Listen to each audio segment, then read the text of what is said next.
GAP ataupun Gold Accumulation Program merupakan kaedah simpanan emas paling mudah dan paling murah di Malaysia.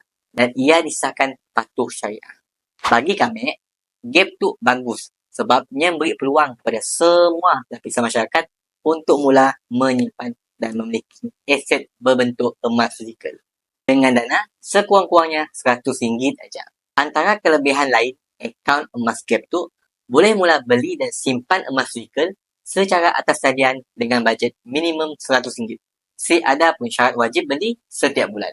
Boleh beli dan jual bila-bila masa pun atas talian. Emas tu boleh simpan dengan public gold secara percuma aja. Ada had belian dan ada tempoh masa untuk simpan. Mun beli emas 1 gram, emas tu kekal 1 gram dalam akaun walaupun harganya dah berubah. Mun nak keluarkan emas tu dan simpan limpun pun boleh. Boleh keluarkan bila-bila masa aja.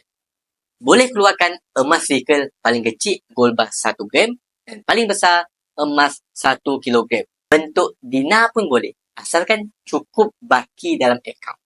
Dapat satu, follow kami untuk perkongsian ilmu emas setiap hari.